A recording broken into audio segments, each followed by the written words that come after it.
Ladies and gentlemen, please welcome Dr. Robert Johnson.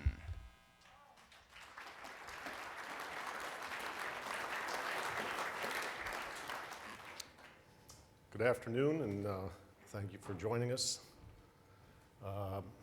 However much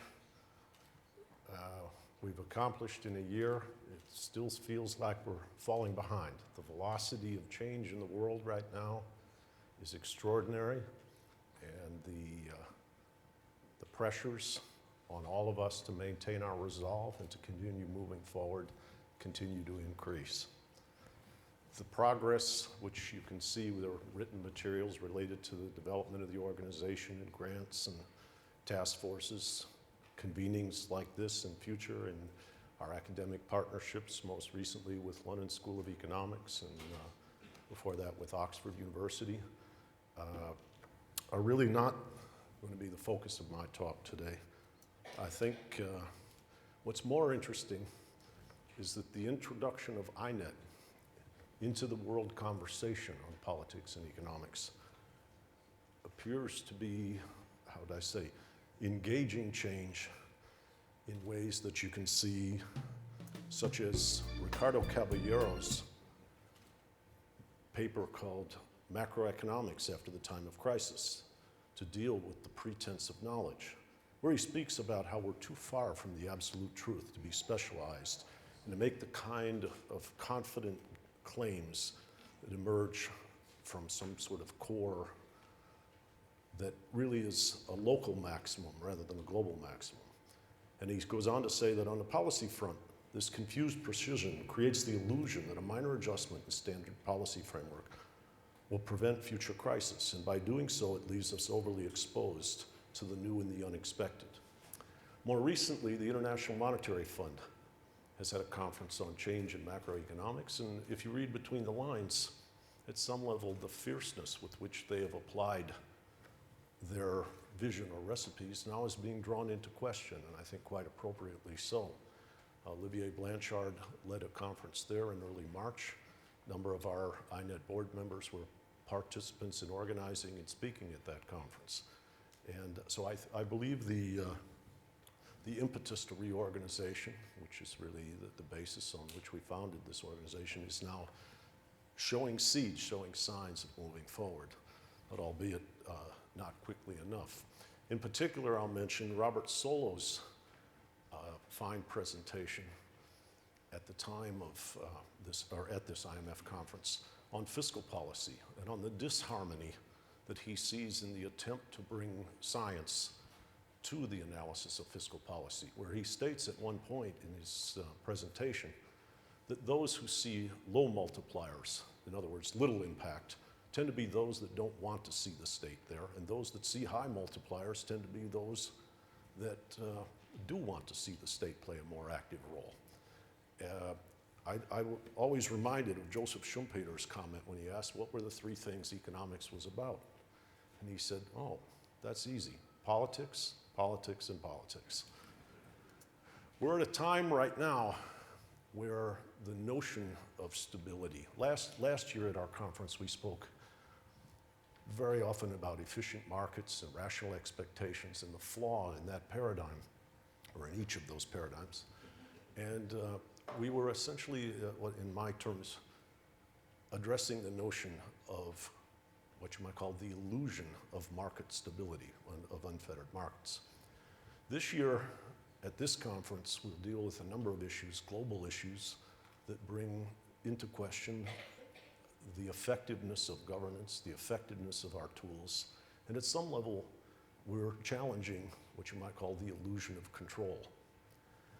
As those of you who have been either in airports, listen to the radio, or watch television today, we have a particularly vivid chapter in our politics unfolding tonight in the United States. And I can quote from one of our panelists, Harold James, wrote a book earlier this year, or I guess it was last year probably by now.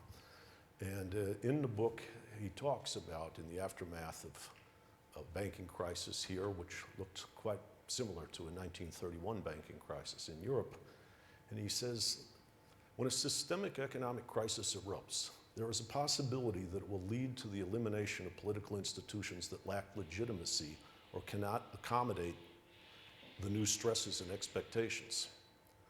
But more often, political institutions have a different pathology, and instead of fading away, they become maligned, dysfunctional, and aggressive. I look at the situation right now where there is very, very little trust. Trust in unfettered free markets was shattered in 2007 and 2008. Trust in government in the aftermath of the bailouts, and at this point in time, is also in very short supply. But for all of us, I think the most important dimension is whether there should be, or whether trust in expertise is warranted.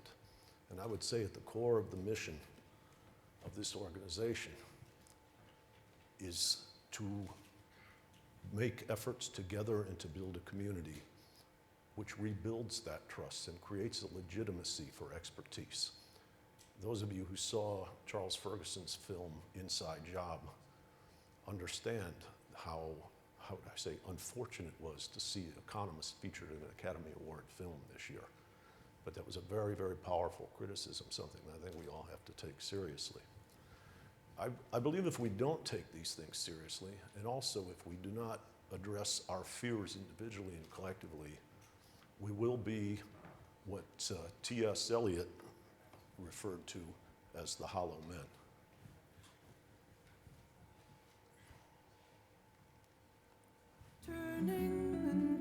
Whoops.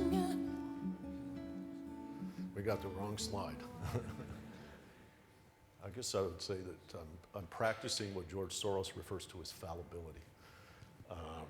At any rate, let me continue.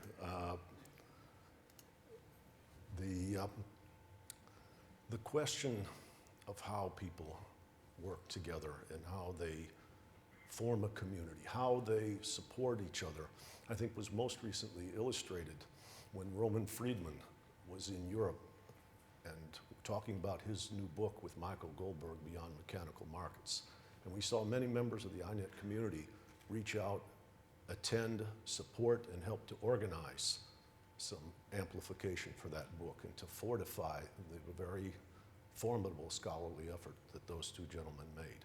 And I want to just point that out as a bit of a beacon for the kind of things that we could all do for each other and all do for young scholars as we try to address these formidable challenges and not be viewed by those who T.S. Eliot refers to look down on us as the hollow men and the stuffed men. That is not a role that we want to be associated with in years to come.